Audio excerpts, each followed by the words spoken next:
Se você se planeja, se você tem uma área de atuação grande, se você tem distribuição, se você tem tecnologia, se você tem uma boa comunicação, conhece seu produto, tem bom preço, vai embora. Produto que no mundo todo vende muito. Tem mais de 8 mil anos de história. Por que no Brasil não vende? Porque você tem frescura para consumir o vinho. Aí na frescura o cara vai na cerveja, vai na cachaça, vai na bebida que é mais simples de consumir. E aí veio a grande proposta, que foi democratizar o consumo do vinho, dar para a pessoa acesso, né, a um produto maravilhoso de forma simples. Qual o vinho que é bom? O que você gostar. Mas, poxa, vinho doce, delicioso, você gostou? O que harmoniza com o que você tem na geladeira? Como que eu tomo? Um copo de geleia, num canudo, o que você quiser, seja feliz. Eu sempre tive certeza que eu não sei de tudo, eu sempre tive certeza do que eu sei, onde é que eu sou forte, onde eu não sou, eu não vou, peço ajuda. Resumindo, de todo mundo que a gente visitou no Brasil, desde a General Atlantic lá em Nova York, há vários outros fundos, né, na Europa e aqui no Brasil, a gente resolveu fechar com a Península, com o Abílio Diniz e a família do Abílio Diniz. Tive uma relação muito próxima com o Abílio ali, nessa parte de negociação, aprendi muita coisa. Esse M&A me trouxe pessoalmente grandes aprendizados.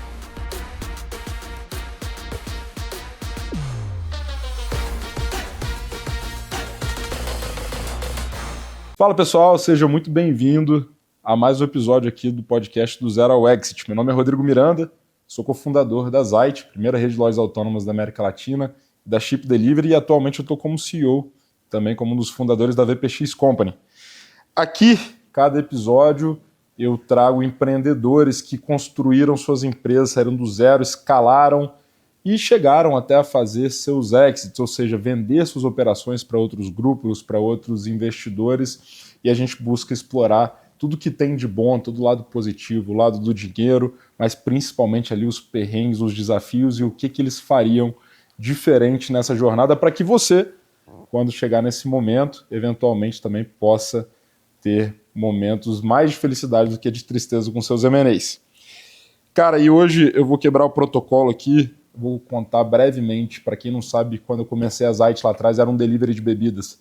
E eu vindo do Espírito Santo, a gente tinha uma grande inspiração, que era uma outra empresa de bebidas, e a gente fez muita coisa inspirado nisso, inclusive o que a gente chamava lá de Zait Box, que era onde a gente fazia a entrega das nossas bebidas. E essa minha admiração por essa empresa começou muitos anos antes, quando eu acho que eu não estava entrando na faculdade, talvez um pouco antes, quando meu pai foi numa palestra e voltou para casa louco, alucinado. Meu pai, que também é empreendedor por necessidade, voltou para casa alucinado, falando que ele tinha visto a palestra de um cara absolutamente fora da curva, que deu um show e que foi divertido, e que era empreendedor e que estava construindo um negócio completamente diferente no Espírito Santo, que seria um dos maiores do mundo no seu segmento.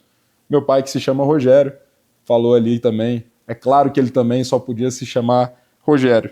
E é com imenso prazer que eu recebo aqui no sofá da minha casa, orgulhosamente, hoje um amigo que eu tenho, Rogério Salume, fundador da Wine e de alguns outros negócios que ele vai poder contar pra gente. Boa. Uma satisfação te receber aqui. Prazer enorme, cara, estar aqui e com uma apresentação dessa. Voltei no tempo, eu lembro de quando a gente se encontrou pela primeira vez. Exatamente. Que foi na faculdade, fui fazer uma palestra lá e você veio falar comigo do seu negócio. Eu lembro muito bem disso. Exatamente, e é engraçado porque eu acho que... nessas horas que eu também, desculpa te cortar, eu tô ficando velho, mas não, tô super novo. Tô super novo, muita coisa pela frente. E é engraçado, né? Inclusive, depois a gente conta melhor sobre isso, mas o nosso plano, quando a gente começou aqui o podcast, né, Marcela? Desde o início, cara, o primeiro episódio vai ser com o Rogério. Né? Tanto é que a gente tentou lá e por outros motivos não deu certo, mas a gente queria fazer com você. Eu acho que, vindo ali do Espírito Santo, cara, e isso não é nenhum puxa-saquismo, não é nada, mas você talvez seja o primeiro de alguns empreendedores que vieram depois, que começaram a capinar aquilo ali, né, cara, no sentido de venture capital, de ensinar para os outros o que é um investimento, o que é tecnologia, etc.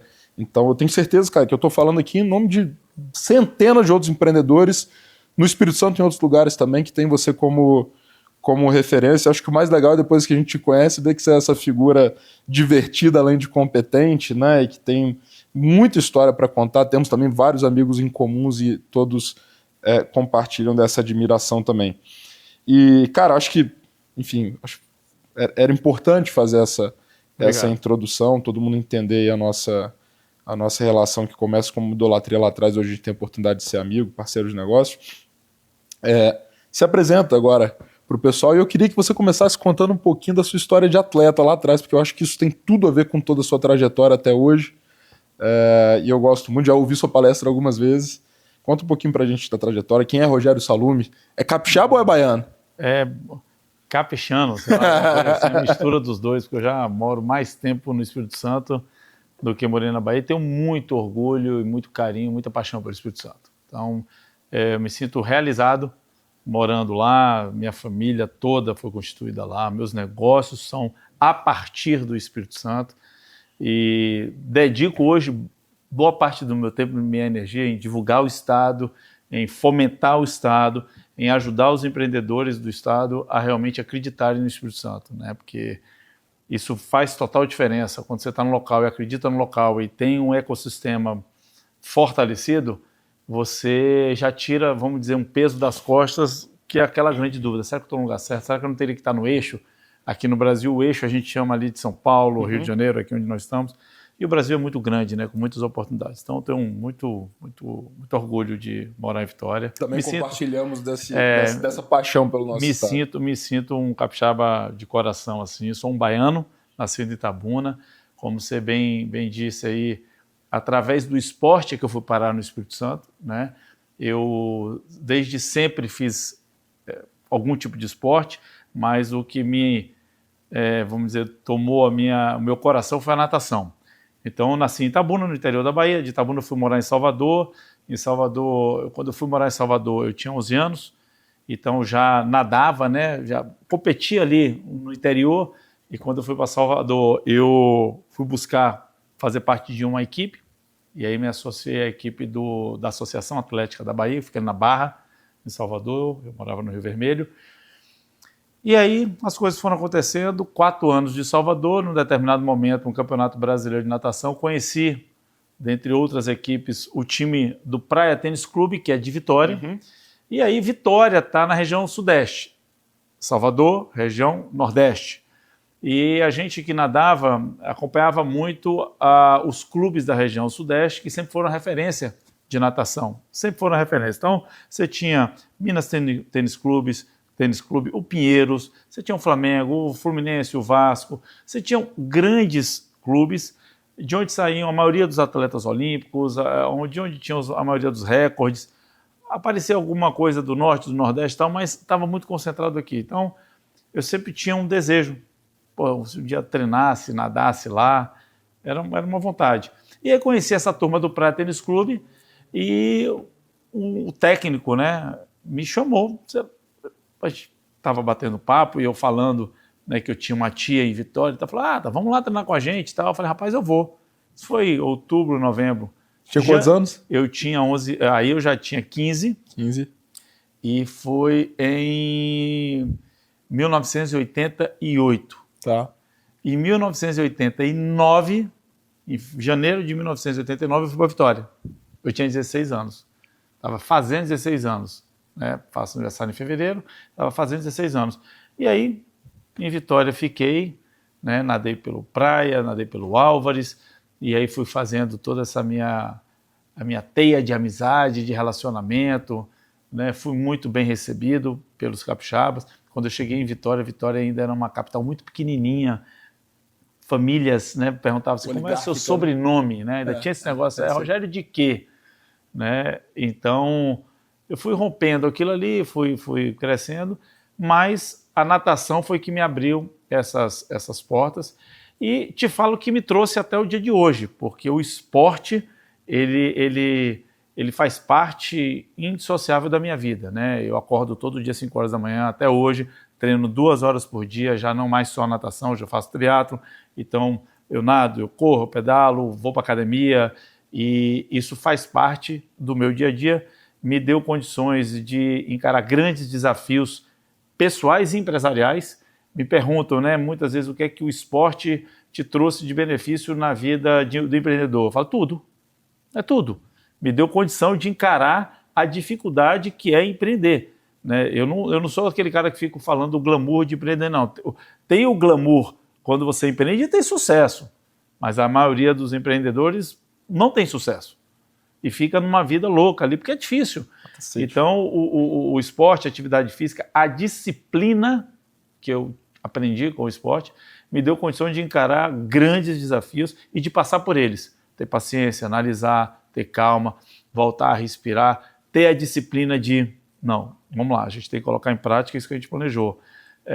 E foi me conduzindo e me ajudando a ter sucesso profissionalmente e pessoalmente nos momentos difíceis que eu passei, que eu precisava da saúde, ela estava lá, eu precisava, né, do corpo, ele estava lá, e não abro mão disso, não negocio com ninguém. Você criou um movimento, né? E aí, se movimentou aí, né? Daí vem as coisas, né? Eu criei esse movimento aí já se movimentou hoje, porque as pessoas ficavam assim, pô, mas como você consegue, como você consegue? Eu falei, não, comecei a gravar todo dia de manhã cedo, ou não gravar o meu treinamento, mas ou quando eu ia treinar, ou quando eu já treinava, e aí já se movimentou hoje, eu só boto isso. E Rodrigo, a quantidade de gente que aderiu à prática de atividade física, seja ela qual for, é enorme. Hoje eu encontro com as pessoas na rua, no aeroporto, numa palestra, em qualquer lugar, as pessoas, antes de falar, eu já me movimentei hoje. Hoje já me pergunta assim, aí já se movimentou hoje? Isso é muito legal. De alguma forma a gente está provocando para o bem, para uma coisa saudável, as pessoas aí que realmente se movimentar é o ato natural nosso, né, do ser humano. A gente precisa se movimentar, cara. Ficou parado, perdeu, acabou. Total. Aí você vai para Vitória.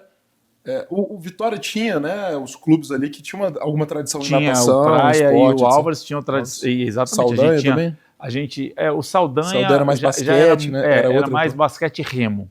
Então, o Álvares tinha o remo, tinha o basquete, o Praia era mais focado no vôlei e na natação. Mas a gente tinha uma série de atletas, masculino e feminino, que participavam da equipe brasileira, que batiam recordes, estavam nos sul-americanos, mundiais. Então a gente teve uma leva de atletas da natação especificamente muito rica. Eu cheguei a conviver com essa turma. A gente teve um auge muito bacana na natação no Espírito Santo. Legal. E aí você vai para lá mais ou menos com 16 anos. Em que momento que os negócios, eu acho que não porque você não empreendeu de cara, mas em que momento que o trabalho entra na sua vida, né? Porque essa é uma fase importante ali também, né? Chico, eu fui criado por uma família muito estruturada, muito amor, muito carinho, mas dentro de uma lógica de educação com os limites e com vamos dizer assim, as regras da vida sendo muito bem claras. Por exemplo, lá em casa eu nunca ouvi falar que trabalhar era chato. Meu pai foi um funcionário do Banco do Brasil, teve uma participação de empresa, formou, era advogado, professor de matemática. Meu pai era um eterno estudante, era um estudioso e dentro da característica dele era um empreendedor, mas muito tímido, né? Meu pai não chegou a ter grandes negócios, ele teve uma jornada em uma empresa que comprava e exportava cacau, mas não deu certo por uma questão que a vassoura de bruxa tomou o sul da Bahia e aí acabou esse mercado para todo mundo. Então, foi o único passo dele no empreendedorismo. Mas, mesmo assim, ele ficava no back-office. Ele era o cara da contabilidade, ele era o cara das finanças, ficava ali. Nunca era o cara da frente do comercial. Não era o skill dele. E eu sempre vi meu pai trabalhando, sempre ouvi dizer, do prazer dele em trabalhar. Então, nunca tive nenhum problema com essa coisa do trabalho. Nunca me faltou nada.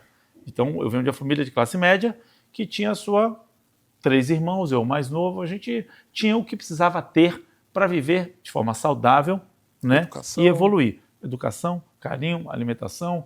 Uma vez por ano a gente viajava, né? A gente viajava de carro, viajava de ônibus.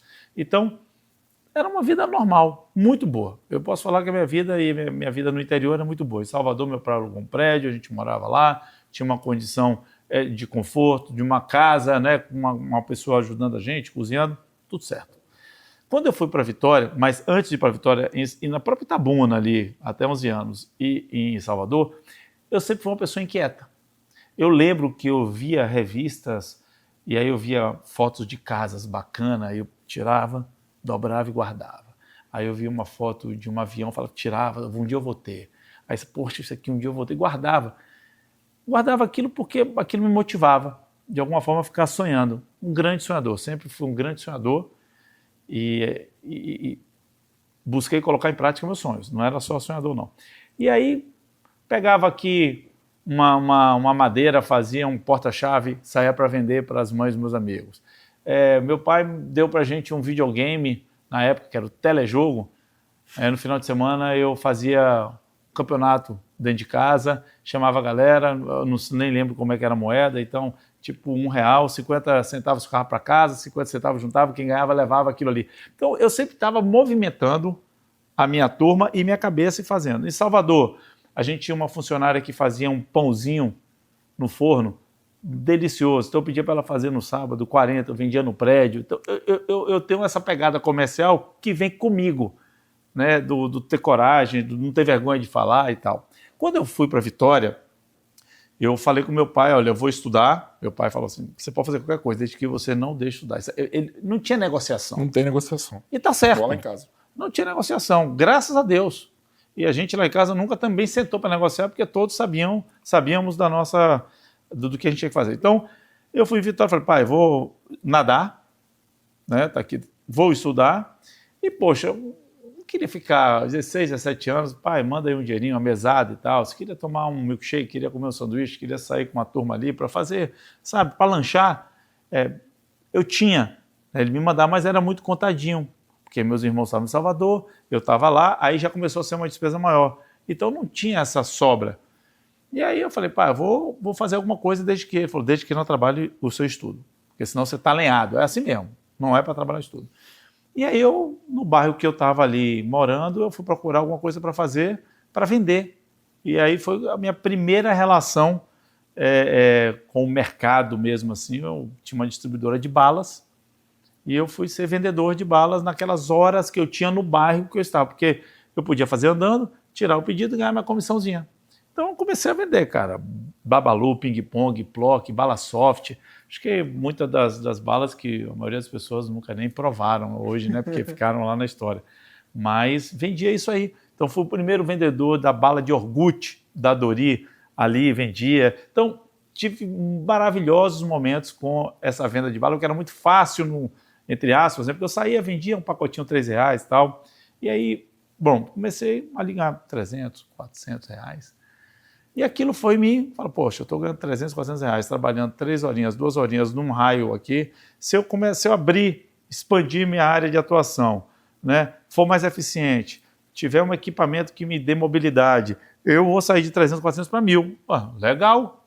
Era dinheiro cara, mas era dinheiro demais para mim. Demais. E aí, comprei uma bicicleta, uma Caloi CC rosa, e comecei a atender 3 bairros, vendendo.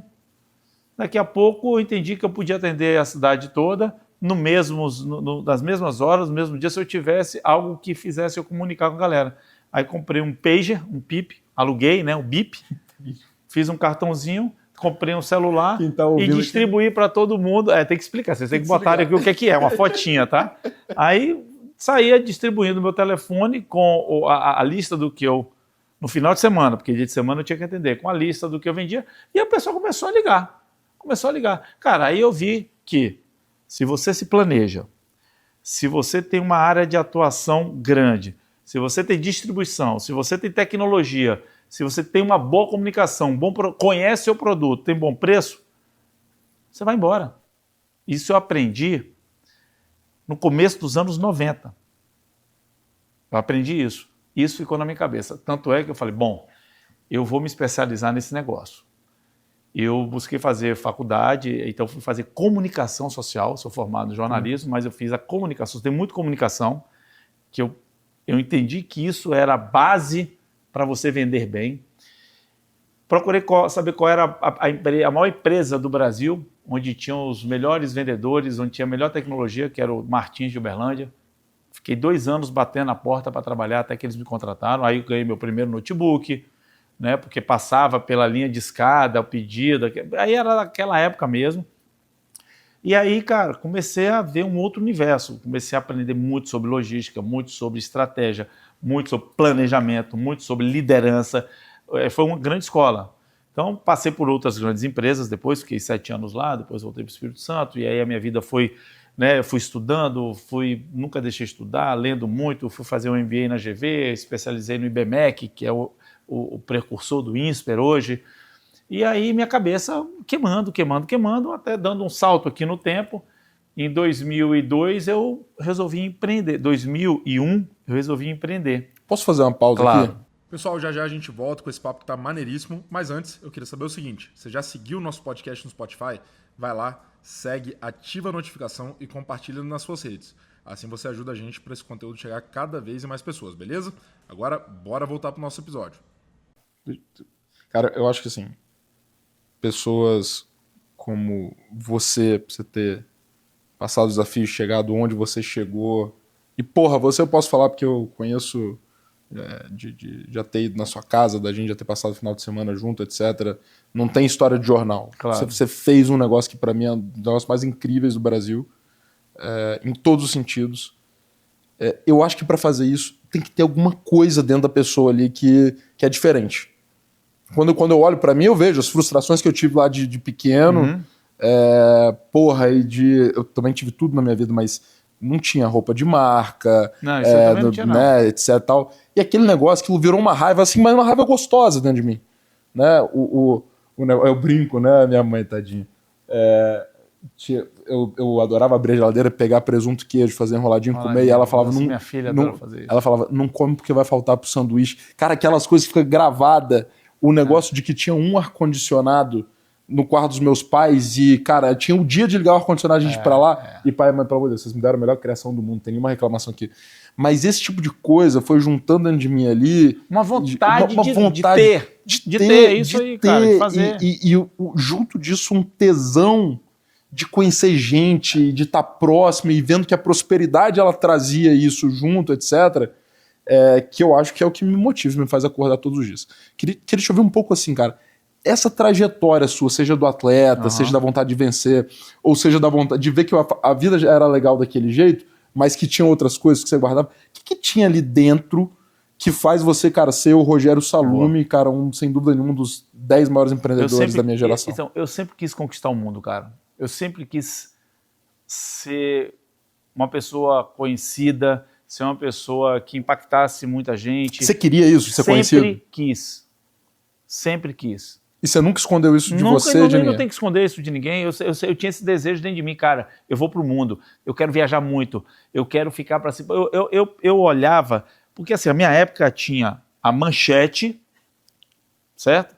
Você tinha 3 canais, 4 de televisão, eu olhava aquilo assim e falava, eu quero isso aqui. Na época que eu estava em Itabuna, eu estou aqui, mas eu quero viajar, eu quero conhecer o mundo. Naquela época, eu olhava os executivos com as malês na mão e falava, eu quero ser um puta de um executivo, eu vou estudar para ser isso. Eu tinha isso na minha cabeça, então eu não tenho vergonha de falar isso, eu queria ser isso. Então, eu queria ser isso, eu busquei ser isso, cara. Caralho. Então, eu fui atrás de crescer onde eu botava o meu pé. E eu sabia que, por exemplo, quando eu comecei a vender bala, eu olhei para a cadeira do diretor da empresa. Quando eu entrei no Martins, eu olhei para a cadeira do presidente da empresa. Então, eu deixava claro. Onde é que você quer chegar? Eu falei, quero chegar aí, eu quero ser um diretor, eu sei que eu não estou preparado. Mas eu tive uma coisa, e eu tenho uma coisa, Rodrigo, que se eu pudesse deixar como dica, eu sempre, e aí é um aprendizado que meu pai colocou na minha cabeça de forma excepcional. Eu sempre tive uma visão de longo prazo. Diferente dos meus filhos, por mais que eu tente, aí eu vou falar dentro da minha casa, diferente dos meus filhos, diferente de muita gente que eu conheço, que é curto prazista, que quer as coisas para amanhã, eu sempre entendi que se eu plantar, cuidar, regar, eu vou colher. Se puder colher mais rápido, claro que eu vou fazer isso, óbvio, mas tudo tem um tempo de maturação.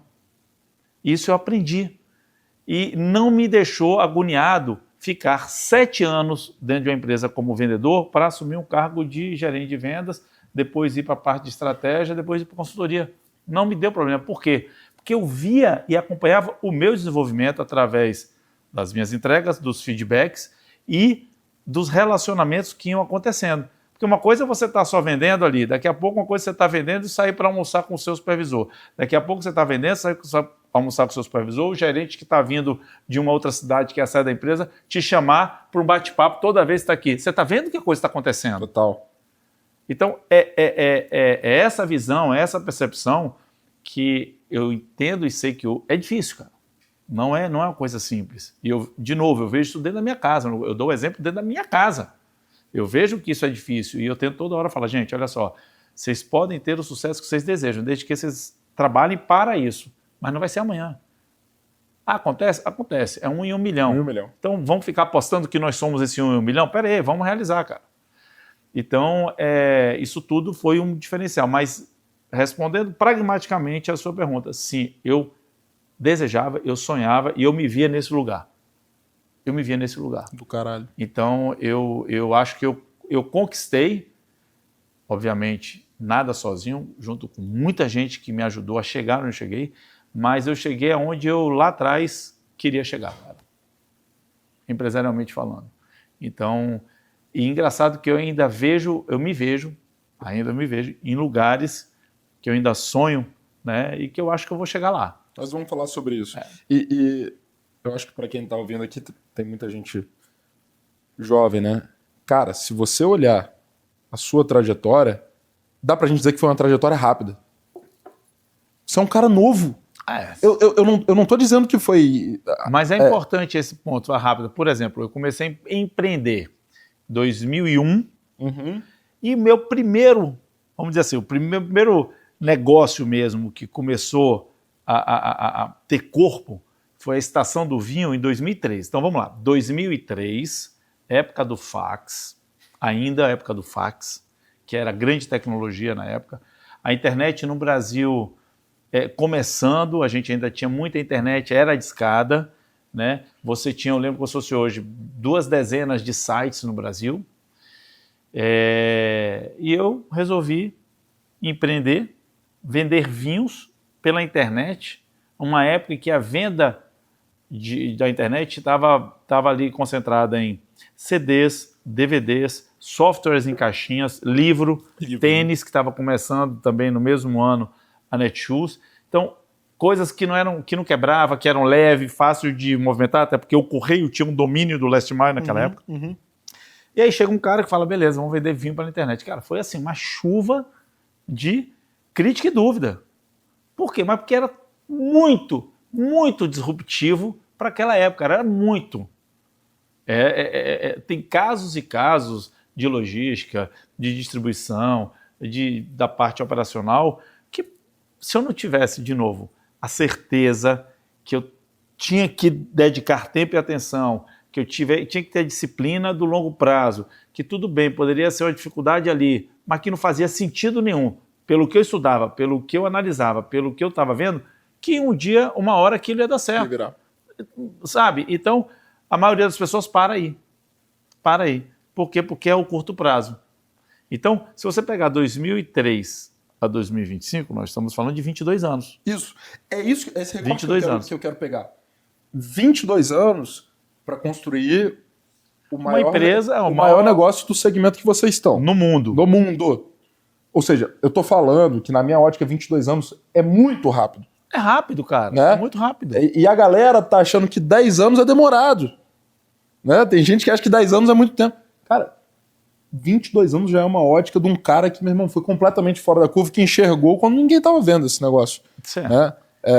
Pô, enfim, isso não quer dizer que foi simples. Não, jamais. Eu tô trazendo pro pessoal que tá assistindo o que numa visão do empreendedor é o parâmetro de rápido e devagar. Rodrigo, a gente que conhece muitos empreendedores, você conhece muitos empreendedores aqui fora, com raríssimas exceções. Você não vê ninguém com menos de 10, 15 anos tendo sucesso, fazendo os exits, fazendo os M&As. Não vê, cara. Não vê. Com sucesso. Isso aí. Você não vê. Você vê muita coisa acontecendo, cara. Muita espuma. Você vê gente vendendo, comprando, tendo sucesso, mas tá à custa de deixar a alma, à custa de não ter perpetuidade, com valores totalmente fora daquilo que você se planejou. Total. E a gente vai chegar aqui no tema do exit e tal. Mas assim, 22 anos é muito rápido. Muito. É muito rápido. E é uma jornada deliciosa, cara. Você fazendo o que você gosta, você empreendendo. Para mim, uma das coisas fundamentais em empreender é você ter uma visão de médio e longo prazo. Isso ajuda muito. Isso tira a angústia, isso tira o peso, isso te dá a condição de olhar o seu negócio lá de cima, de, sabe, aceitar alguns erros, alguns desvios, mas você sabe para onde você está indo. Total. Isso é fundamental, cara. Total. E aí, você avançando para o negócio da Estação do Vinho, você falou da internet, mas além da entrada no digital, que eu acho que é uma coisa que marca sua trajetória, tem a entrada no vinho. Isso. Que não, no vinho. Que foi antes. Isso, que foi um pouco antes. Queria que você falasse um pouquinho sobre isso, porque vinho ainda é pequeno no Brasil hoje, proporcionalmente a outros países da América do Sul. Fora nem se fala. Que é outra visão que você tem, né? Do mercado de vinho ali. Como que você entra nisso? E aí, suas primeiras percepções sobre esse mundo? Então, como atleta, minha relação com a bebida, porque o vinho é uma bebida alcoólica, né? Mas é a bebida alcoólica mais tradicional do mundo, né? Então, mais de 7 mil anos, está presente aí dentro da religião de muitas pessoas, nos momentos de celebração do mundo todo, você tem a champanhe, você tem o espumante, então tá. Eu trabalhava numa empresa que importava bacalhau, azeitona, azeite e tal, eu era supervisor de vendas, e em determinado momento o dono da empresa chegou do Chile com 2 garrafas de vinho na minha mesa e botou assim, ó, pá! Eu não entendia zero, e nunca imaginava na minha vida trabalhar com vinho. Zero. Ele botou as 2 garrafas de vinho, eu lembro até hoje, era La Pousada Cabernet Sauvignon e La Pousada Carmené. Olha só, o vinho está ficando na moda e a gente vai começar a vender vinho agora, aproveitar que a gente atende supermercados e tal, né? Eles estão começando a vender vinho, a gente tem que fazer isso aqui. Eu falei, não, beleza e tal, então a gente vai organizar aqui, estudar treinamento. Falou, ó, rápido, porque eu já comprei 2 carretas e paguei advanced, paguei adiantado, então eu preciso que você faça esse fluxo rodar e gire. Eu olhei para a cara dele e falei, beleza. Naquele dia eu saí de lá e parei numa livraria, que antigamente ainda tinha livraria, e comprei 2 livros, a Bíblia do Vinho e a História do Vinho. Fui ler para entender o que é aquilo, assim, sabe? Então, olhar sobre vinho, eu falava Chardonnay, né? Para mim, falava Bordeaux era Bordeaux. Essas coisas, não era da minha, né? Porque eu não sabia, porque eu tinha incompetência daquele assunto. E uma coisa que me tira do sério é vender alguma coisa sem conhecer. Comecei a estudar, conversar com um, com outro. E aí, deu match. No momento, deu match do produto. O vinho começou, o vinho já produzido no Brasil há muitos anos, mas em 1992, ali, quando o Collor abriu o Brasil para o mundo, também teve a oportunidade de começar a entrar mais vinhos importados no Brasil, e as pessoas começaram a consumir. 2001 para 2002, o consumo per capita de vinho no Brasil era de 0,380 ml, cara. Caceta. Por adulto, por ano. Você trouxe 380 ml. 380 ml por ano. Ok. Por adulto. Ou seja, não é nada. Nada. Hoje é 2,9 litros. Nada ainda. Hoje, onde estamos conversando. É em outro país? Se você for para a Argentina, aqui você está falando em 40 litros, no Chile isso é 30 e tantos litros, na França 50 e tantos litros. E cerveja no Brasil mais de 100 litros por ano. Mais de 100 litros por ano. Então, mas por a nossa cultura, característica e tal, né? Como é que o vinho foi introduzido no Brasil? Porque aí vem a história da democratização. Então, eu peguei, comecei a estudar, comecei a ver que, peraí, cara, para comprar vinho você tem que ter taça de cristal, você tem que falar bonito. Então, era muito glamourizado, obrigado, esse produto.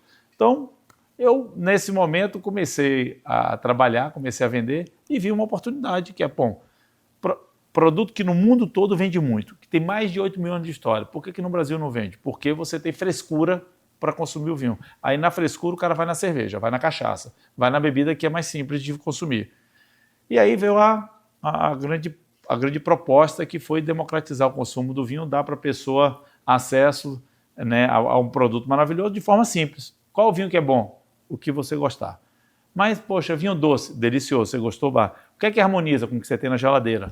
Como que eu tomo? Com um copo de geleia, num canudo, o que você quiser, seja feliz. Então, com essa pegada, com essa comunicação, a coisa foi começando a fluir, as pessoas foram começando a se relacionar e acreditar, o que gerou um nível de credibilidade muito grande, e a gente conseguiu decolar. Legal. E aí você entra no mundo do vinho e decide, no meio dessas 2 dezenas de sites, vender vinho, que era um negócio pequeno, nichado, dentro de outro negócio menor ainda, que era a internet no Brasil. Exatamente. E aí, meu amigo, foi aquela loucura, né? Porque sistemas estavam começando, logística deficiente absurdamente, credibilidade, aquela época eu me lembro, 85% das nossas vendas eram por boleto. As pessoas tinham muito medo. Cartão de crédito, tinha né? uma certa fragilidade, uma certa grande fragilidade na segurança, né? Então era muito de boleto, pouco ainda de cartão. As pessoas preferiam ligar e passar o número do cartão. Anota aí o número do cartão, tal, anota aí o código, mas não digitava. E isso veio mudando. Então tinha muita dificuldade, mas tinha dificuldade para todos. No meu caso, tinha dificuldade a mais pelo produto, né? Mas a dificuldade ali, eu digo que essa turma que até 2003, 2004 começou a vender alguma coisa pela internet foram os grandes desbravadores desse ambiente. Né? E você, aí já conectando com o tema, a Estação do Vinho, você já tinha buscado capital externo, já tinha buscado investidores para rodar, porque é uma loja que você precisa de capital de giro, de investimento, né? Todos os meus negócios, a partir de 2003, por característica, por definição, eu gosto de ter sócios, né? Eu acho que a gente consegue trazer, além do dinheiro, uma expertise, um conhecimento para te ajudar. Eu sempre tive certeza que eu não sei de tudo, eu sempre tive certeza do que eu sei, onde é que eu sou forte, onde eu não sou, eu não vou, peço ajuda. Já teve essa lógica, então, na Estação do Vinho, eu busquei 4 investidores no modelo de anjo para me dar, na época ali, 280 mil reais para eu começar o negócio. 280 mil lá no início dos anos 2000 era 2 milhões hoje, vamos 2 dizer mil, assim. fácil. Então, por aí. Então, eu consegui, eu fiz um PowerPoint, um Excel, e aí sentei com um empresário muito grande no Espírito Santo, e o Décio da Águia Branca, o maior acionista do grupo da Águia Branca, que gosta muito de vinho. Não, então, e gosta muito de vinho. Era meu cliente, porque eu vendia vinho antes de montar o site, eu vendia, entregava em casa, fazia, né? Eu comecei a gostar do vinho, comecei a vender ali, mas o site veio em 2003. E aí eu mostrei um projeto para ele, ele me recebeu muito bem, eu digo que ele foi o cara que me deu a oportunidade inicial financeira, foi ele, porque ele viu o projeto, perguntou se eu tinha falado com alguém, eu falei, não, então eu vou chamar 3 amigos para a gente fazer. Então, ele montou o grupo de investidores, então ele trouxe uma lógica financeira para o negócio, me ajudou muito, confiou muito na gente e foi assim, foi realmente um grande parceiro, um grande presente que eu tive. Então, foi responsável, por exemplo, um dos responsáveis por eu estar aqui, né? Porque começou lá naquele momento. E aí a gente trabalhou junto, desenvolvemos essa empresa que saiu do 0 aos 16 milhões de faturamento em 4 anos. O que era muito faturamento para um negócio de vinho online. A gente tinha 100% da venda online de vinhos no Brasil. Não tinha ninguém que vendia, era só a gente. Até 2012 era só a gente. Depois foi começando a aparecer outros players. Então a gente tinha 100% do market share, vendia, começamos a ser conhecido, começou a chamar a atenção das importadoras, dos produtores, e a coisa começou a acontecer. Chegou num momento, no final de 2007, que a gente precisava deixar de comprar só dos importadores e importar para ter margem, para não ter quebra, e para crescer a empresa, investir em tecnologia. E foi nesse momento que a gente precisou fazer uma chamada de capital junto com os nossos acionistas, o grupo de acionistas. Mas naquele momento começou a ter um desalinhamento, né? E eu acho que isso aqui é aprendizado, que deve ser divulgado. Começou a ter um desalinhamento entre os executivos fundadores ali, que era eu e o Anselmo. Quando comecei, eu não tinha a pegada da tecnologia. Então eu chamei o Anselmo, que eu conheci numa empresa que eu era gerente de vendas, para trabalhar comigo. E a minha conversa com o Anselmo foi de 1 hora. Eu falei, cara, eu vou fazer uma empresa, meu sonho é esse, eu te dou 50% para você tocar isso. Eu botei tanto, você me paga quando puder. E assim começou uma parceria de 12 anos, né, e de muito sucesso que a gente teve junto. E Anselmo sempre foi meu braço direito, cuidou do time de tecnologia, do time, sabe, ali de marketing de forma incrível e fez não só a Estação do Vinho como a Wine crescer de forma absurda e sólida. E aí, cara, chegou nesse momento que a gente precisava de mais dinheiro, os sócios ali falaram, não, calma, vamos devagar, não precisa ter tanta pressa. A gente não estava com pressa, a gente só viu a janela aberta e falou, é o momento. E na hora desse desalinhamento, a gente resolveu falar, não, então peraí, desalinhamos aqui a visão de investimento e de futuro da empresa, está desalinhado, então não dá para a gente acredita nisso. Vocês acreditam em outra velocidade, em outro modelo, não estamos mais alinhados. E tudo bem, só que a gente não tinha o que é o grande diferencial que você tem que ter, o contrato com as cláusulas de saída, com uma coisa. Você tem que ter, tem que dedicar tempo, tem que dedicar energia, tem que ter um advogado. Ah, mas eu estou começando. Cara, faz um contrato, dedique tempo, dedique energia para você ter pelo menos o básico, as regras acordadas, porque senão você sofre ali. E aí foi o meu primeiro sofrimento. A gente gerou ali um ruído, porque a gente queria mudar, sair, comprar ou vender, não queria mais continuar junto, porque desalinhou. Continuava gostando, continuamos até hoje gostando das pessoas, mas era empresarialmente a gente precisava tomar uma decisão. E aí gerou um certo ruído, gerou um certo desconforto naquele momento, a gente não conseguiu comprar, né? Então a gente vendeu. Então a gente não conseguiu, fizemos uma proposta, não foi aceita, e a gente vendeu por, vou te falar aqui, 10 vezes o valor da proposta que a gente tinha feito. 10 vezes menos? Menos. Por exemplo, se fosse 10 milhões, vendeu por 1. Tá bom. Se fosse 1 milhão, a gente vendeu por 100. Tá bom. Pô, você está doido? Não, a gente tinha tanta certeza, Rodrigo, do projeto, da janela, do que a gente precisava fazer. A gente já tinha 4 anos para 5 anos ali fazendo aquilo. A gente queria transformar a Estação do Vinho do que a Wine. O objetivo era transformar a Estação do Vinho na Wine. Então, nesse desalinhamento, a gente optou por, cara, não vamos perder tempo. A gente começou do nada, vamos começar do nada de novo. Vendemos, saímos, eu e o Anselmo, e em 2008 a gente fundou a Wine. Ah, mas vocês não tinham, não compete? Não, pelo valor que a gente vendeu, a gente não tinha nada. Não tinha nada antes nem depois. Não tinha nada. Então saímos, a Estação do Vinho continuou, 1 ano e meio depois fechou. Cada um na sua tese. Cada um na sua tese, e tudo bem. E a gente veio para a nossa tese da Wine. E a Wine nasceu em novembro de 2008. Primeiro ano da Wine, a gente já faturou mais do que o último ano da Estação do Vinho. A tese estava pronta. Na nossa cabeça. A gente ia fazer a mesma coisa. Por um desalinhamento, né, por de repente uma falta de acordo, de contrato, de conhecimento jurídico para isso estar organizado, a gente teve esse problema. Legal. Que foi um primeiro, vamos dizer assim, a primeira saída que a gente fez, foi o meu primeiro exit. Não foi um exit de sucesso, mas foi o exit que me deu condições de fazer o Wine. Legal, mas aqui eu só destacar para quem está vendo, acho que tem algumas coisas muito legais. Primeiro, muita gente me acessa e fala, cara, onde que eu arranjo meu primeiro investidor?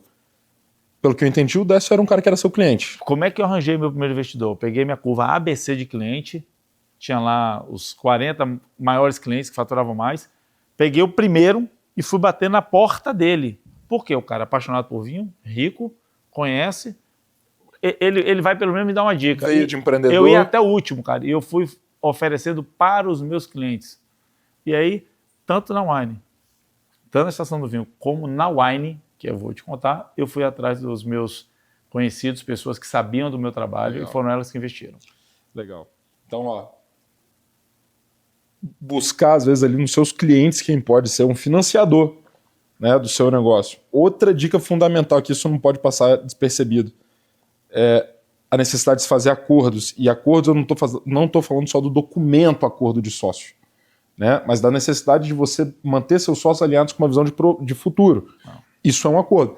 Eventualmente, os sócios não vão mais concordar. E tudo bem, é natural. E tá tudo certo. Isso. O problema é se você não tem a regra do jogo definida. Exatamente. O que acontece? Eu te faço uma proposta, tem a shotgun que a gente fala, né?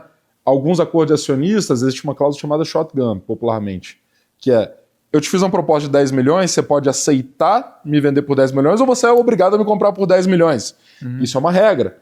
A outra regra é não, nós vamos ter um múltiplo definido disso. Mas o que o Rogério está falando é, cara, talvez se a gente tivesse esses acordos pré-definidos, talvez vocês fossem sócios ainda depois, ou talvez o negócio tivesse pivotado, etc. Mas enfim, eu gosto de trazer os aprendizados para a turma também poder levar para os seus negócios. Esse é um aprendizado, ter claro quais são as regras na hora que desalinha.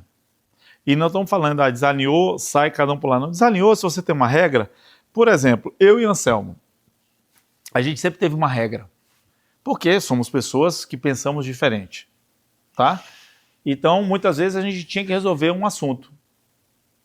Se a gente não conseguia, na conversa, na teoria, na análise, chegar a um acordo, a gente tinha que ter uma regra. A nossa regra foi simples, a gente tirou para o ímpar, primeira vez, para o ímpar. E a gente combinou antes, ó, quem ganhar, segue isso aqui, o outro abraço e ninguém fala mais nada. Só que a próxima discussão é você que leva, eu levo. E aí ficou assim. Ok. A gente usou 3 vezes isso, mas a gente fez o para o ímpar uma vez. Bom, ganhamos. Tá, essa aqui então, beleza? Tá, bora. Virou o negócio da empresa. Depois era ele, depois era eu. Pronto, tem que ter uma regra, nem que seja uma regra simples. Regra do dedão, que seja. Quem que teve a ideia do nome Wine? Então, cara, eu tive essa ideia, e fui eu que tive essa ideia do nome Wine, a gente conversando, aí estava eu e o Anselmo conversando, a gente começou a fazer um bocado de vinhos e tal, e aí a gente olhava ali no registro para ver, todas eram registradas, a gente já tinha Wine e tal, tudo registrado. Aí eu falei, cara, mas a gente precisa de um nome curto. Antigamente tinha muito isso, né? O poder do nome curto, 4 palavras e tal. Então tinha uma tese mundial em cima dos domínios.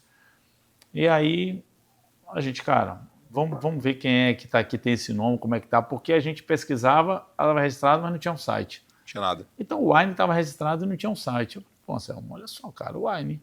Mas em inglês e tal, cara, Wine é vinho, é qualquer coisa, vamos nessa. E aí estava registrado uma empresa de tecnologia, porque o cara usava o Wine, Rodrigo, como as iniciais de Wireless, Interchange, Network, Exchange, um negócio desse. E a empresa tinha acabado, tinha um cara e uma menina. Rapaz, a gente pesquisou, eu descobri, esse cara trabalhava no Ministério da Ciência e Tecnologia em Brasília, e a menina em São Paulo. Eu fui atrás deles.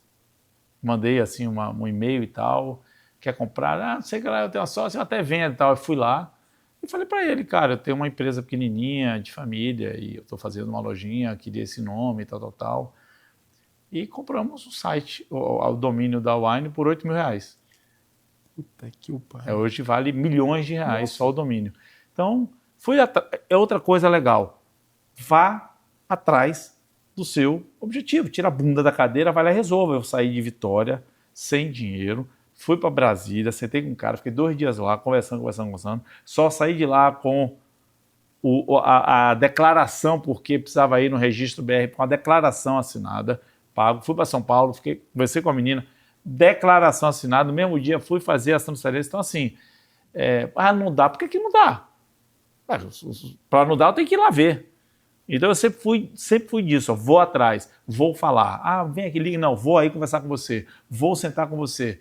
E aí a gente conseguiu pegar essa marca e foi um golaço. Golaço. E sim, acho que também uma coisa que talvez só o início dos anos 2000 proporcionavam isso aqui, né?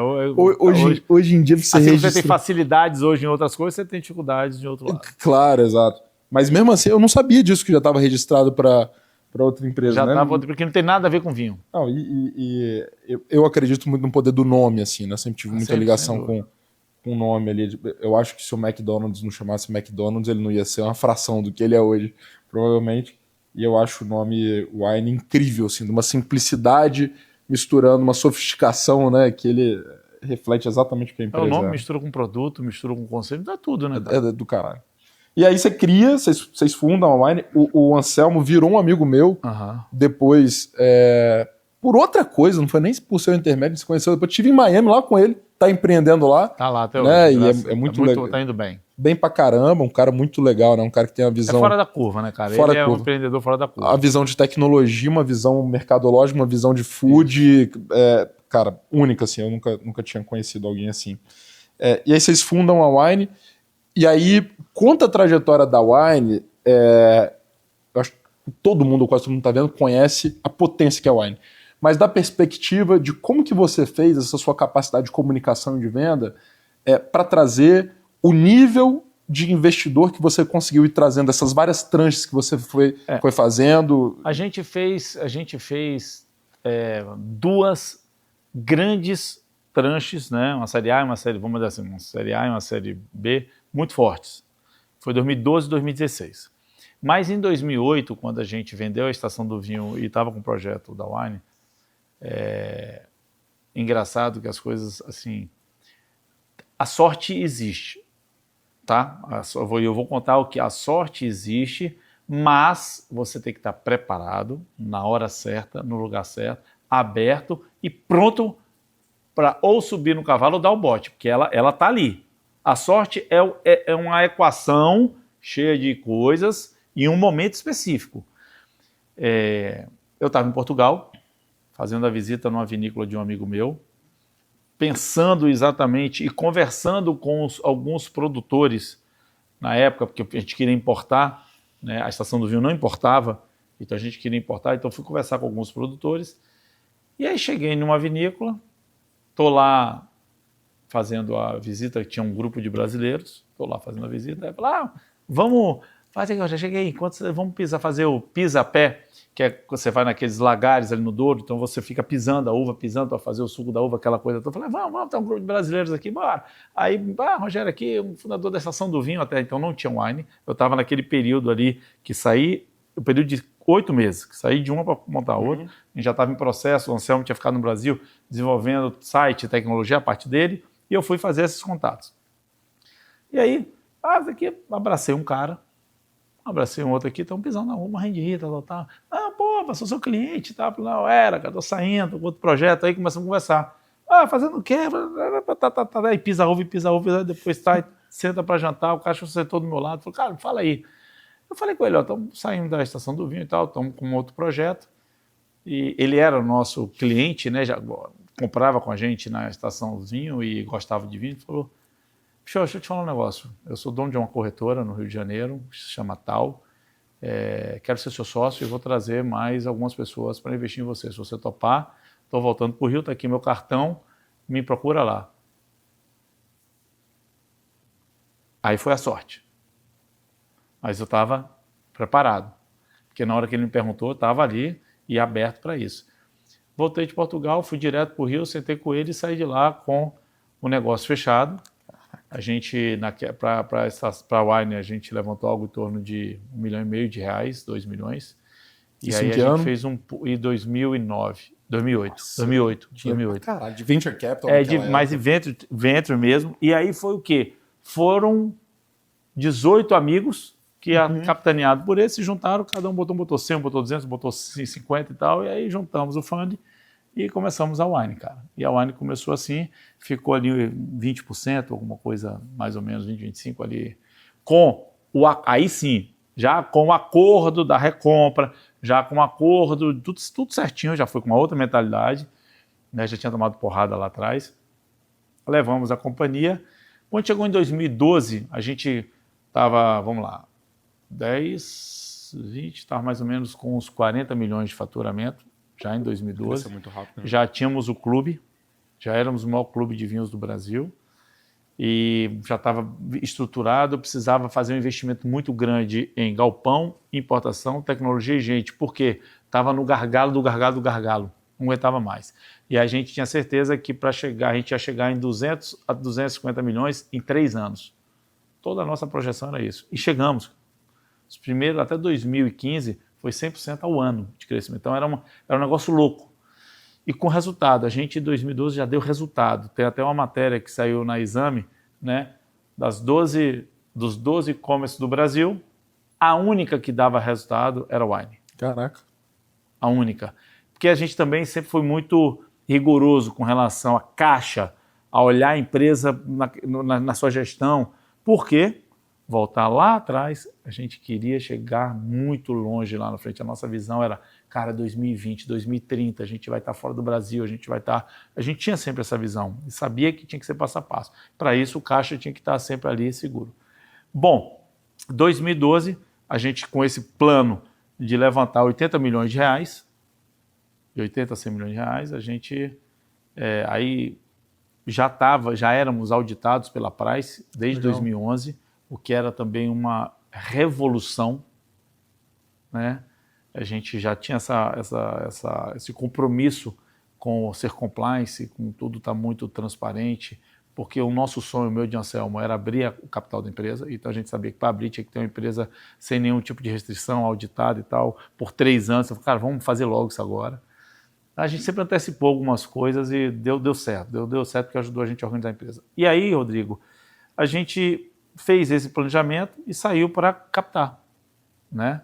Saiu para captar, trouxemos nessa época um banco para ser o nosso parceiro, e aí trouxe uma lista lá, aquelas coisas todas, né? Que você vai, faz ali o roadshow aqui, vai lá, vai. Vocês trouxeram tipo uma assessoria? Trouxemos uma assessoria, porque a gente não sabia fazer isso. Né? Trouxemos uma assessoria muito, muito pequenininha, mas nos ajudou e a gente conversou com alguns fundos gringos, algumas empresas family office aqui, e chegamos na época, a eBricks, que hoje é IB Capital. Não, hoje é a IGA. Não, a IGA é uma outra empresa. A IGA é a IB Capital, continua IB Capital, e IGA é uma outra empresa que tem outros sócios e investe num outro nível de negócio. A eBricks está mais focada agora em infraestrutura, internet e tal. É isso aí. Aí a gente conseguiu fazer esse M&A. Foi uma grande lição, assim, um grande aprendizado. O primeiro grande M&A que a gente fez, né, 85 milhões de reais, sei lá, 90, não lembro muito bem o número. E capitalizou a empresa. A gente conseguiu... Qual foi o aporte? Cara, eu acho que foi algo em torno de 80, 85 milhões. A gente conseguiu colocar recursos na empresa, a gente conseguiu colocar o plano, trouxemos dentro dessa negociação uma estrutura de governança muito legal que a gente não tinha e que foi um aporte bacana. Na época, a IB liderada, tendo como CEO o Fábio Burgioni, que tinha saído da Vivo, um cara que nos deu uma ajuda e um respaldo ali naquele momento de muito aprendizado. A gente surfou aí uma onda de 13, 14, 15, muito, muito, muito legal e muito estruturado.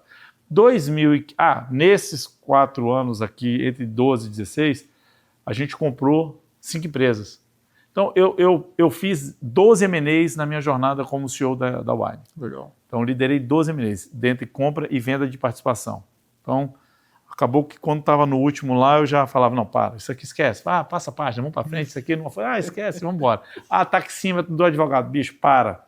Não precisa dessa galera toda aqui nessa mesa, não. Vamos lá, traz só um, o resto vocês resolvem lá.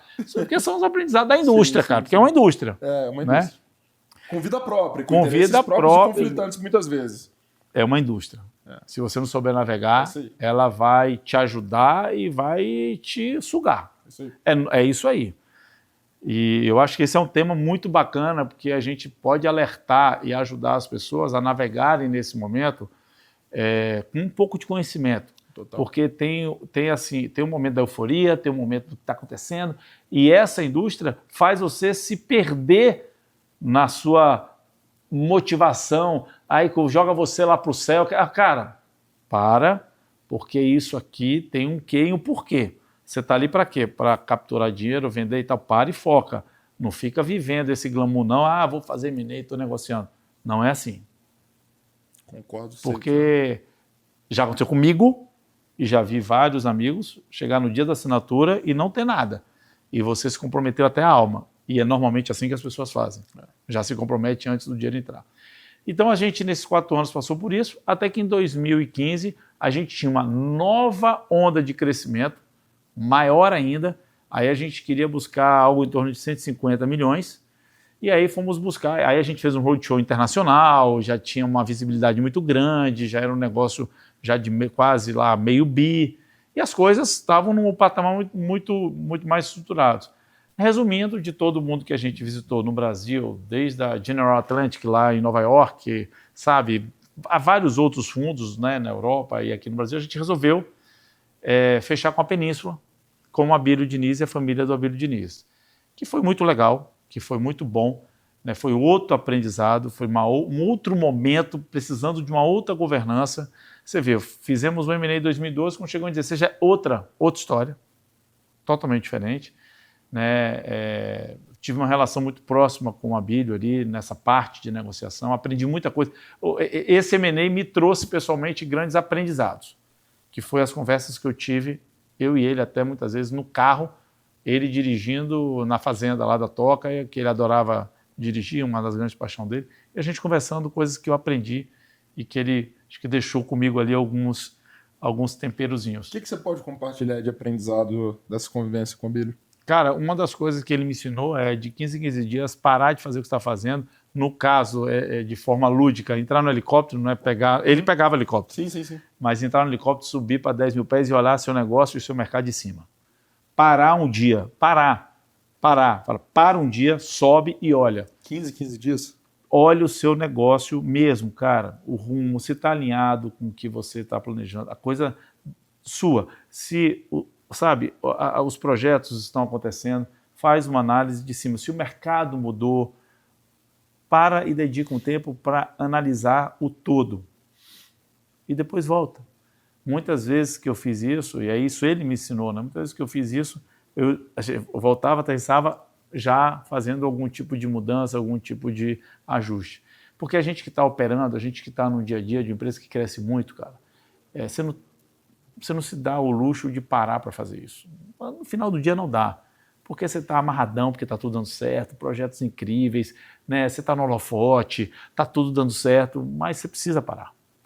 E não é parar para não fazer nada, é parar para analisar mesmo, em silêncio, sozinho, lá de cima. Isso aí foi uma das conversas mais bacanas que eu tive com ele. Rogério, você falou sobre crescimento super acelerado, poucos anos faturando aí dezenas de milhões, que se fosse corrigido hoje daria quase 100. Captações com Ebrix, EP Capital, cara dos principais fundos há muitos anos. Abílio, talvez um dos grandes empreendedores. Não, os grandes empresários do Brasil, em termos do mundo, de né? resultados, e eu acho que até de publicidade, no sentido de ser uma pessoa pública no que fazia. O quanto que isso eventualmente mexeu com você, com a sua essência? Em algum momento você ficou vaidoso por conta disso? Você se perdeu? Você se emocionou? Ou não? Você conseguia manter... Assim, eu sempre falo que, cara, fazer uma captação é muito difícil você não se emocionar no outro dia não querer reformar o escritório. É uma maneira de tangibilizar assim. Você se perde um pouco, né, do que é seu foco. Isso aconteceu com você em algum momento? Claro. Óbvio. Aconteceu. O dia que eu saí na Exame, o dia que eu saí no Valor, eu e ele tiraram uma foto. Claro que aconteceu. Meu irmão, você vira... né? Você porra... Meu sócio é um dos caras mais importantes do Brasil, né, do mundo, do varejo. Claro que fica. Você falar que não, que nada, peguei lá o cheque, porra nenhuma. Fiquei super feliz, você fica com o ego lá em cima, você vai... Agora, eu tenho uma esposa, tenho uma família, tenho uma estrutura que me trouxe para baixo. Aquilo ali aconteceu. Claro que aconteceu e acontece com todo mundo, não tem essa. Né? Me fala aí 3 pessoas que têm condição de ter como sócio uma referência mundial dessa, sentar no carro, sair com o cara, andar para cima e para baixo, conversar e estar no holofote junto. Né? Então, claro que sim. Só que isso foi num momento e depois eu entendi, aí sim eu entendi que, olha, isso aqui é um momento, vamos voltar para a realidade. Legal. Graças a Deus foi curto, mas sim, mas eu vivi isso aí. Sei lá, 1 mês, 2 meses, claro que vivi. É orgulho, cara. Total. Aquilo para mim era mais um check de sucesso. Ali foi um momento de sucesso. Total. A gente tinha que... E por... Assim... Porque, Rodrigo, tem uns mimimi, cara, que eu fico meio assim, sabe? Eu já tô numa outra fase da minha vida que... Por que não curtir? Porra nenhuma, cara. Eu queria curtir mesmo. Assim, caramba, você é sócio da Bíblia. Eu falei, sou sócio da Bíblia, meu irmão. Como é que ele é? Porra, gente boa, cara. Mas espera aí. Eu sou só sócio. Eu não sou amigo do cara. Eu não vou esquiar em Aspen com o cara. Mas, porra, você é sócio da Bíblia? Sou. Ah, você é sócio de quem? Do Abílio. E quando não falava, eu falava. Por que não, cara? Cara, meu irmão, eu tenho que monetizar, né? Potencializar, porque isso é resultado de um trabalho bem feito, de uma trajetória bacana. E é um reconhecimento. Total. É um reconhecimento. Eu ficava assim, não, aproveitei. Legal. Eu acho que isso... Eu também sou dessa linha uma vez. Gustavo Fonseca, meu advogado, uma vez ele falou assim, Rodrigo, você gosta de palco, né? Eu falei, eu gosto não, eu amo. Eu adoro estar no palco. Eu adoro poder falar, compartilhar, etc. E você eu já ouviu você falando isso também, que você queria dar palestra, etc. Eu acho que a gente assumir essas nossas vontades, tira um peso, né? Claro. Tem gente que luta contra Tem isso. que ser verdadeiro, cara. Verdadeiro, é porque os outros vão achar, tô pouco me lenhando porque os outros vão achar isso, cara. E ao mesmo tempo eu sempre lembro de um conselho do nosso amigo em comum, seu vizinho Wilson Calmon, que ele sempre fala, não se distrai. Exatamente. É como que você consegue aproveitar, como que você consegue reconhecer, ter orgulho, etc., mas não se distrair, né? Porque do céu para o inferno O que não pode é isso. Aí você viver só desse, vamos dizer assim, dessa foto. Tem um filme que está sendo construído, mas isso é uma foto, isso é um frame. Pô, é um frame feliz, cara. E, pô, esse frame você tem que estar sorrindo, tem que estar feliz. E vai andando, e vamos andando. Aí você, por exemplo, essa questão, as pessoas acham que eu vinha para São Paulo, como eu venho praticamente toda semana, aí sentava para jantar, nada disso, cara. Foi um momento lá de fazer os fechamentos, algumas outras reuniões, e a partir daí o time de executivo da Península começou a ter uma relação com a Wine corporativa, em cima de uma governança toda estruturada, e eu fui ver, sei lá, depois de 2016, 2017, até o Abílio vir falecer, tive com ele o quê? 3 vezes em 7 anos. Então não tem, você entendeu? Então era um momento, e aquele momento eu aproveitei, depois daí não é meu brother, velho, igual você é, não é, era meu sócio. E o sócio institucional, tá ali. Institucional. E que tinha uma estrutura por trás. Claro. Deixa eu fazer um gancho aqui, pessoal, olha só.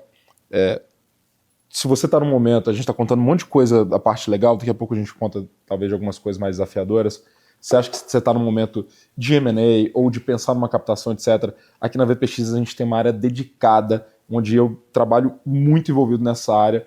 E se você quer saber se é o seu momento para ir a mercado, para buscar investidor, etc., tem um QR Code aqui na tela. Lê esse QR Code que o meu time vai te chamar, você vai botar as informações lá, nós vamos bater um papo depois para entender se é a sua hora e como que a gente pode ajudar vocês, tá? Deixa eu falar isso logo, senão eu vou me perder aqui, que o papo tá muito bom. Aí eu queria trazer um outro lado que você puder compartilhar do seguinte. Você fez captações aí, pela conta que eu fiz de cabeça, mais de 200 milhões de reais.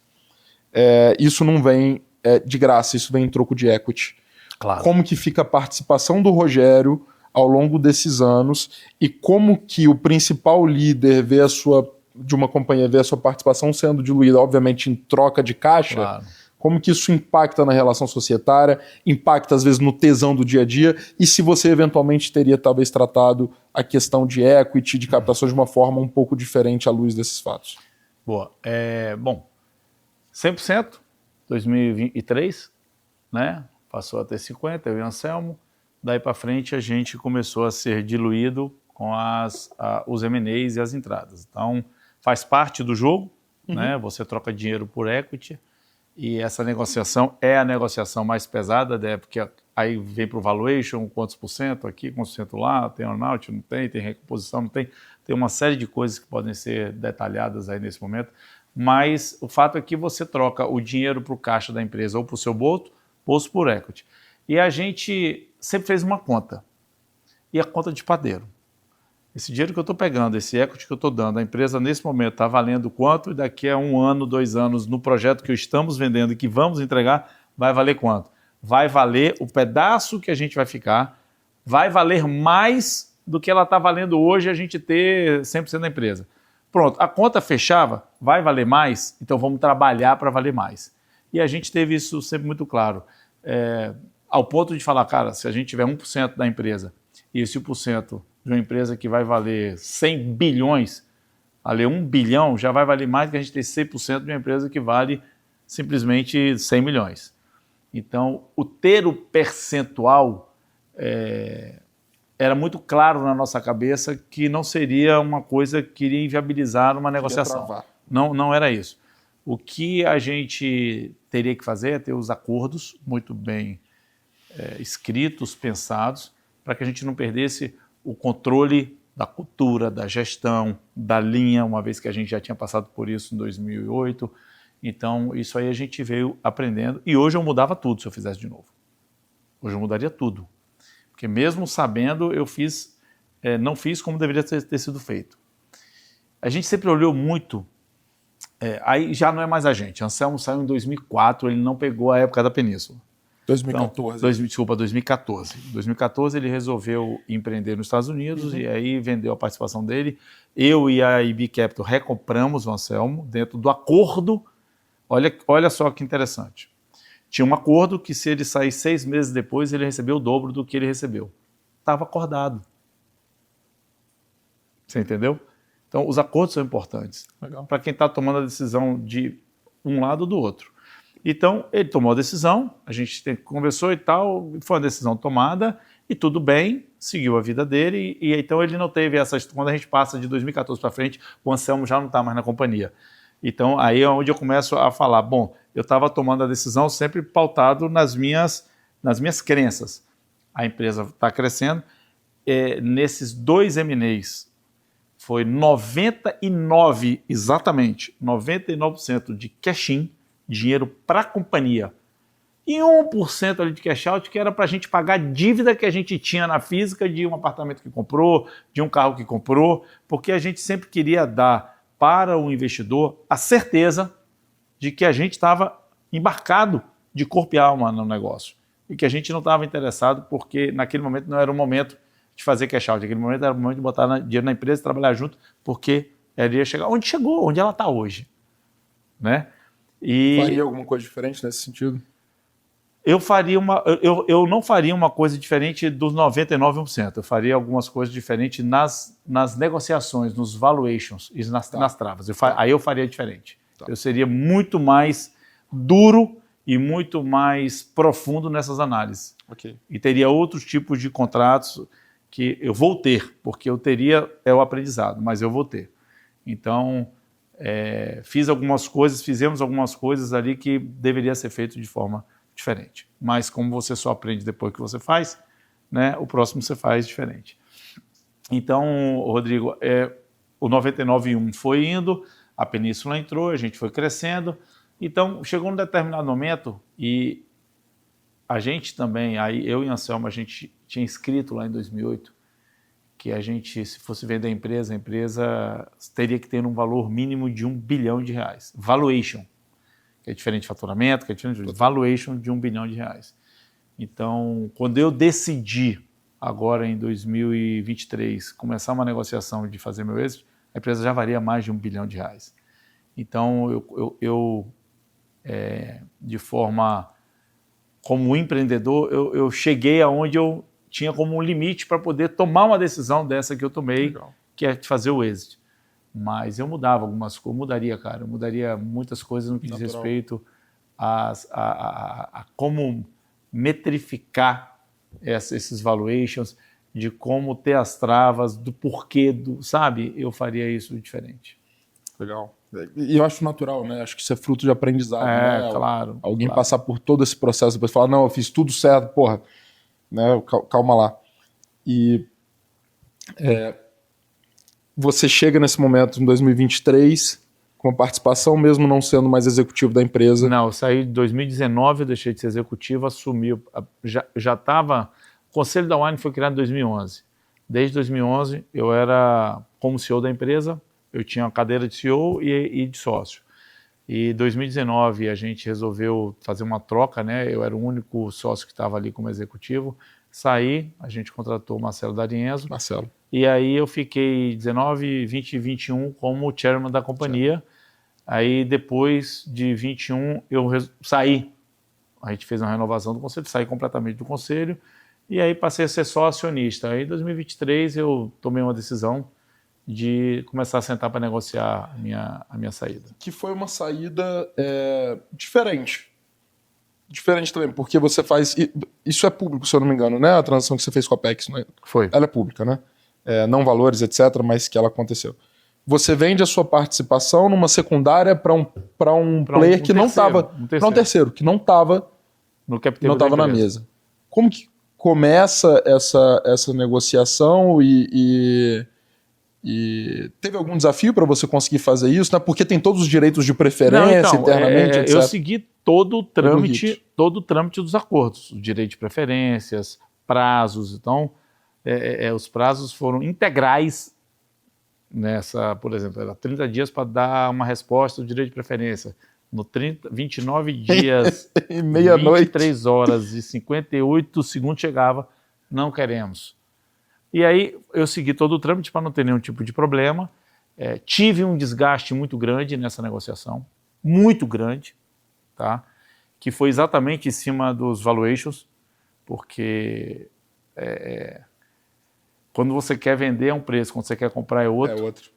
Eu passei 3 vezes por isso, não imaginava que iria passar como fundador da empresa, como líder da empresa, como o cara que pegou a companhia da criação e levou ela a valer mais de 1 bilhão. Como a cara da empresa. Não, eu era a cara da empresa, né? Uma cultura muito forte que foi referência para empreendedores como você, como o PicPay, como outras grandes empresas no estado. A gente foi o primeiro de mais de 400 negócios que tem hoje no Espírito Santo, que estão pelo Brasil, né? Pelo e Brasil? mundo. Então, assim, eu não gostei de como foi feito, mas tudo bem. Né? Eu não gostar é uma opinião própria. O jogo era esse, eu joguei com as minhas ferramentas, e aí a gente negociou, fiz a proposta, convidei e arranjei outras empresas que queriam realmente fazer parte, e fez parte da tese da Apex, dos investimentos em fundos regionais, que é uma iniciativa incrível. E aí acabou que a gente botou a proposta na mesa, eles não cobriram e eu fiz a venda. Né? Dentro daquilo que eu acreditava. Então, eu só dei esse passo porque a gente estava no range do que eu aceitava ali para poder fazer esse tipo de operação. Eu acho que é legal a gente está falando aqui de negócio, a gente está falando de Espírito Santo também. Em algum momento eu quero trazer o Ferê, né, para a gente, Fernando Sinelli, que eu acho que figura... Cara, esse cara está fazendo uma revolução. Uma revolução. Fora do eixo, que o Brasil ainda vai ouvir falar demais. O Brasil e o mundo vai ouvir falar demais. Exato. E eu acho que uma figura controversa, ele sabe disso, né? Acho que todo mundo que chega na posição que você chegou aqui, ele chegou, etc. Você conhece alguém que não seja maluco ou doido? Exato. Não tem jeito, cara. Vai dividir opiniões, mas ele foi um dos caras que mais me ajudou na minha trajetória, inclusive me passando o seu contato. Lembra a história que você falou que você fez a curva ABC e ligou para o primeiro cara? Você foi o primeiro da minha curva ABC, não de clientes, mas de quem eu queria ter de investidor lá no Espírito Santo. Feira me passou, acho que eu nunca te contei essa história. Feira me passou 16 contatos. Ele me auditou em 2018, assim, cara, me conta a tese da Chip. 2017. Me conta a tese da Chip. Porra, é essa que você quer fazer? Eu falei, cara, é isso. Ele falou, quanto você acha que vai precisar? Eu falei, cara, preciso de 1 milhão só para começar. Ele falou, porra, até que você não tá viajando tanto. Ele falou, vou te passar 16 contatos com a descrição de cada um. Imagina o Ferê parar para fazer isso. Os contatos de cada um, liga para eles em meu nome, fala que eu que passei, O primeiro era você, pela referência, e eu acho que, cara, assim, todo empreendedor do Espírito Santo que foi levantar um round deve ter te ligado pelo menos uma vez, né?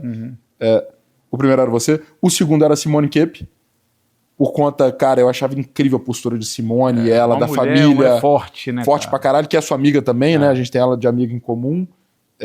E o terceiro, Valdir Dalorto, que a Ferê mandou a descrição assim, especialista em logística. Eu nunca tinha ouvido falar em Valdir.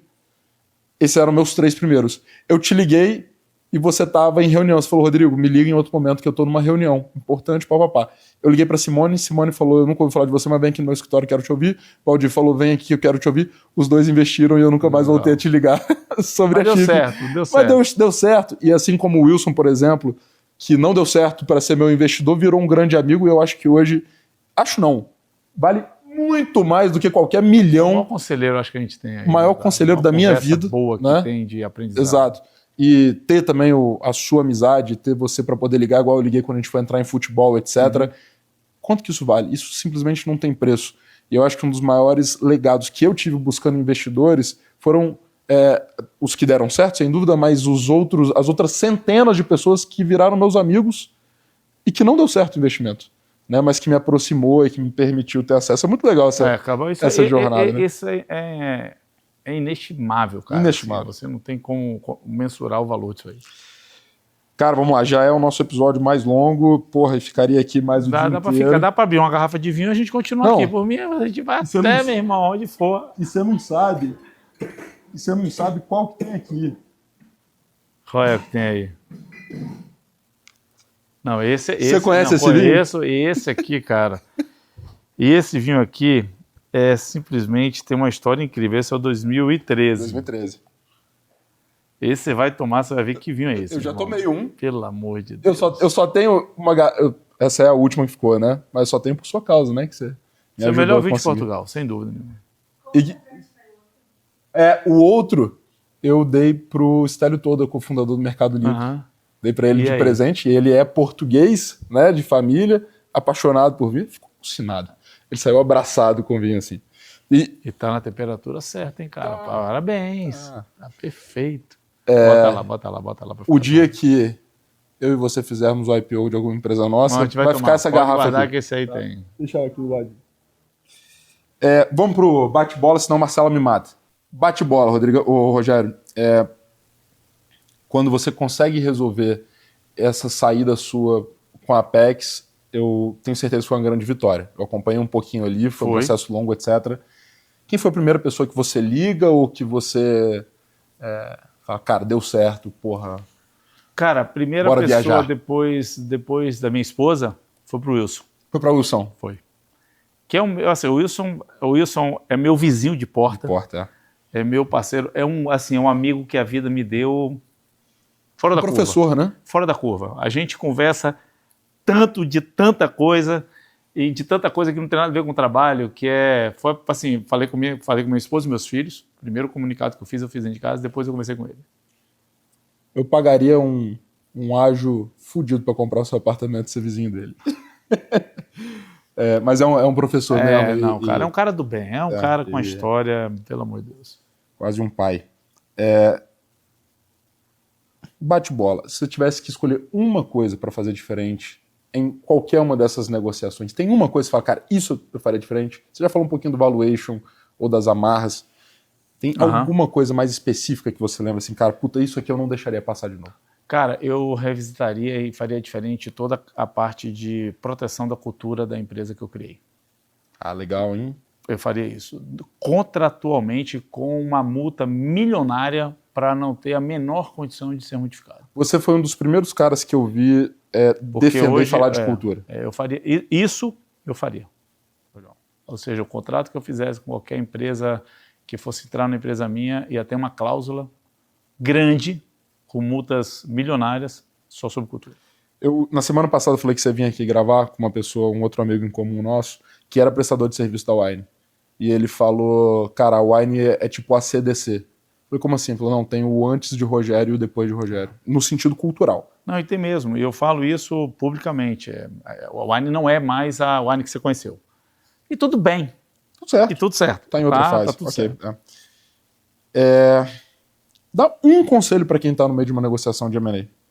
Um conselho para quem está nessa negociação de M&A é o seguinte: tenha calma, leia o seu contrato 5 milhões de vezes, peça para alguém que está fora da negociação ler o seu contrato mais 5 milhões de vezes e tenha certeza de que tudo que você precisa, imagina que possa vir a acontecer e que seja prejudicial para o que você está criando, fazendo, negociando, esteja escrito. Não vá na pressa da indústria do M&A. Faça aquilo bem feito, faça com calma, perca o tempo nesta hora. É aí que vai estar o segredinho do sucesso da sua negociação. Qual cláusula que não pode deixar de ter num contrato de M&A? A cláusula de cultura. Cláusula de cultura. Essa é do caralho. Além dos que você fez, algum M&A que você olha de fora e fala, cara, esse cara foi do caralho. Ou um IPO, algum movimento que você tenha visto de compra ou de venda que você falou, cara, esse movimento aqui foi do cacete, aqui no Brasil ou fora? Temos amigos, né, que venderam suas empresas, alguma coisa que você tem acompanhado de perto? Cara, eu acompanhei muito de perto ali o movimento da turma do PicPay, que eu acho que foi um movimento muito acertado, porque foi estratégico, né? E eu acho que uma venda para o estratégico, ela tem um upside muito interessante. Legal. E que você pode contratualmente, nesse momento, ter essas travazinhas de upside. Eu acho que o movimento deles foi muito interessante. O Will Bank, também lá do Espírito Santo, fez um movimento interessante. Sim, tá? A família Piano, a gente teve agora um M&A bastante robusto no Espírito Santo. Eu falo do Espírito Santo porque eu vou divulgar um pouco o que acontece. Até acontece muita coisa lá. A venda da faculdade de Multivix do caralho, foi um movimento, passou da casa dos bilhões, né? E foi muito interessante. Ou seja, eu acho que esses aí eu olho e falo, pô, legal, está acontecendo coisas diferentes com pessoas próximas em uma região que até então ninguém fazia nada. Se não fosse Vale, Aracruz, que hoje não é mais Aracruz, Aceló, Samarco, não existia Águia Branca, Tristão, esses grandes grupos que são referências para nós, não tinha nada. Legal. Você que está ouvindo no Spotify, no YouTube, pode colocar aqui nos comentários também quem que você quer que eu traga no sofá aqui de casa para ter esse tipo de papo maravilhoso aqui, para trazer conhecimento para a gente. Rogério, eu vou até mudar aqui, caminhando para o final. A gente ia gravar, você ia ser o primeiro episódio do Zero ao Exit. Você passou por uma cirurgia, você estava em São Paulo, inclusive, para gravar. Né? E aí eu não quero perguntar aqui o que mudou na sua vida pós M&A, porque, cara, você é um cara fadado ao sucesso há muitos, muitos anos.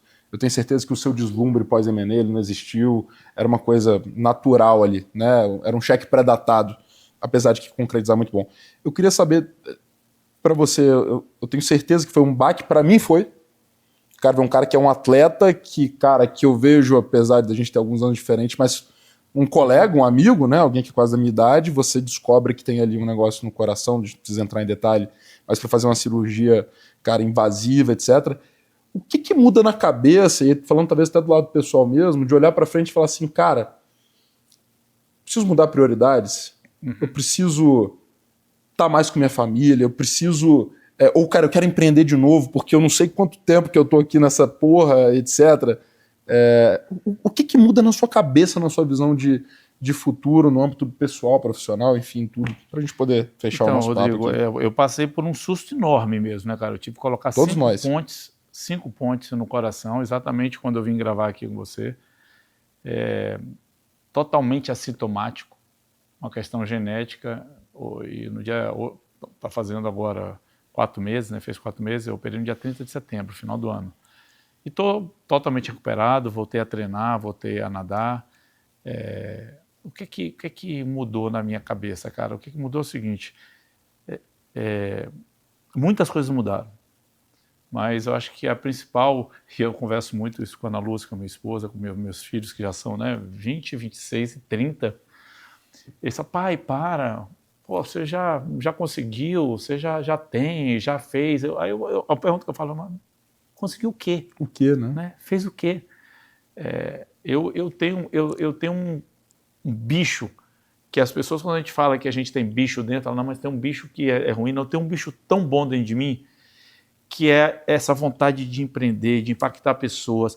Cara, eu sempre pensei em fazer negócios que empregasse muita gente, porque a gente vive num país rico de pessoas pobres e a gente precisa, se a gente tem essa capacidade, e eu me considero uma pessoa com capacidade empreendedora, eu me considero uma pessoa que tem ideias que podem ser colocadas em prática e que podem mudar muitas coisas.